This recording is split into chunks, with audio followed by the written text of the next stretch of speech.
Video में हम HTML list के बारे में जानेंगे। तो चलिए शुरू करते हैं।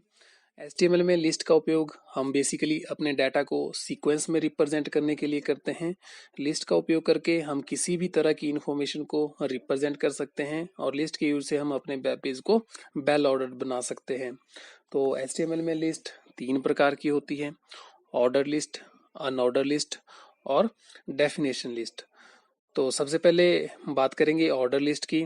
तो ऑर्डर लिस्ट हमेशा ऑर्डर फॉर्म में होती है और by default order list numbers की फॉर्म में होती है, लेकिन इन नंबर्स को हम अल्फाबेट्स और रोमन फॉर्मेट में भी चेंज कर सकते हैं। इसके लिए हमें एट्रीब्यूट का यूज करना पड़ता है। तो HTML में ऑर्डर लिस्ट को क्रिएट करने के लिए OL टैग का इस्तेमाल किया जाता है। OL टैग ऑर्डर लिस्ट को रिप्रेजेंट करता है और लिस्ट के अंदर की आइटम्स को लिखने के लिए LI टैग यानी लिस्ट आइटम टैग का इस्तेमाल किया जाता है। तो मान लीजिए हमने इस तरह की एक फ्रूट लिस्ट क्रिएट करनी है। तो OL टैग हमने ऑलरेडी ओपन किया है।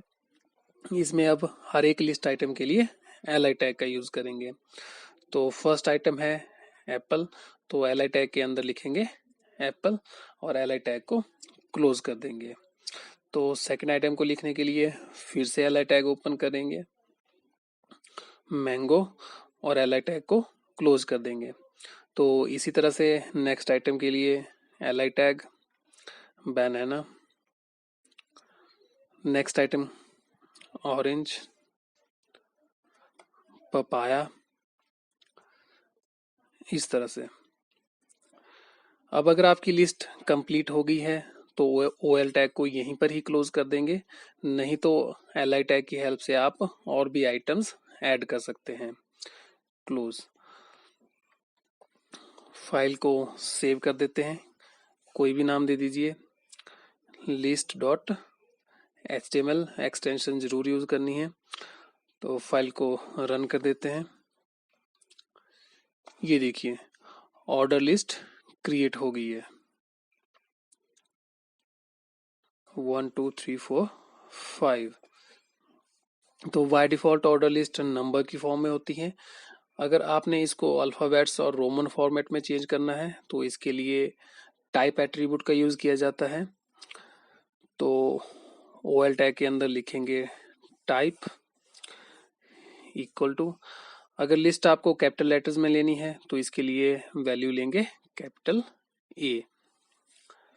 सेव, पेज को रिफ्रेश कर देते हैं। तो ये देखिए लिस्ट A से स्टार्ट हो गई है।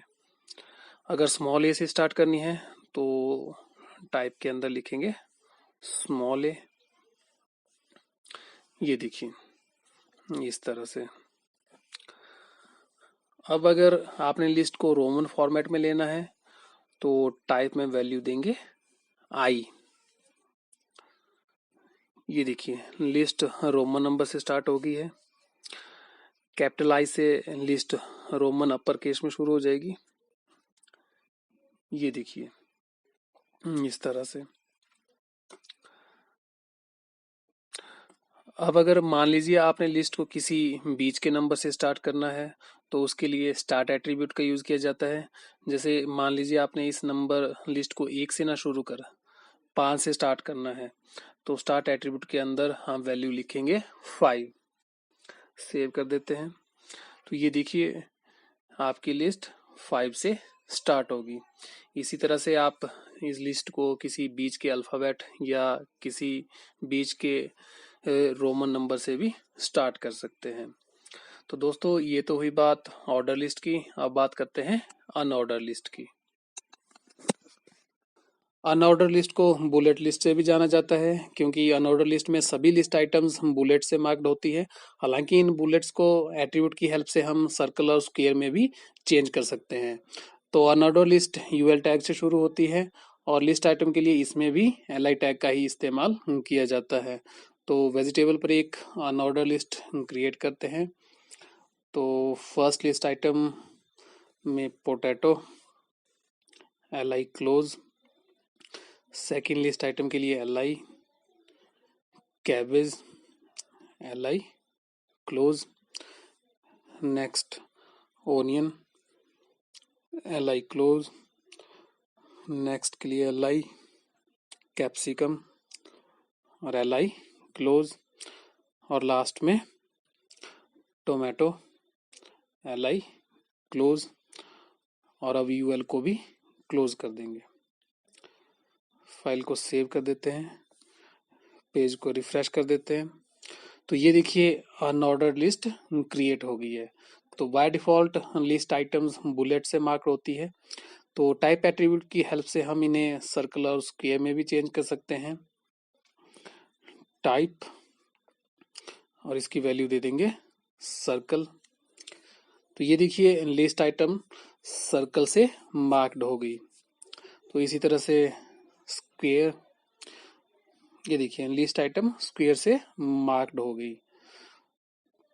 तो ये तो थी अनऑर्डर लिस्ट। तो अब लास्ट में बात करते हैं डेफिनेशन लिस्ट की। तो दोस्तों डेफिनेशन लिस्ट एक अलग ही प्रकार की लिस्ट होती है जो ऑर्डर्ड और अनऑर्डर लिस्ट से थोड़ी अलग होती है।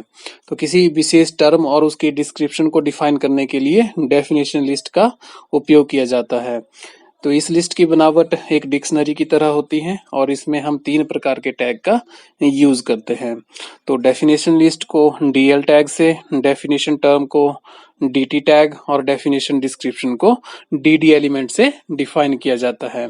तो डेफिनेशन लिस्ट को क्रिएट करने के लिए DL टैग का यूज करेंगे और डेफिनेशन टर्म को DT टैग से डिफाइन करेंगे।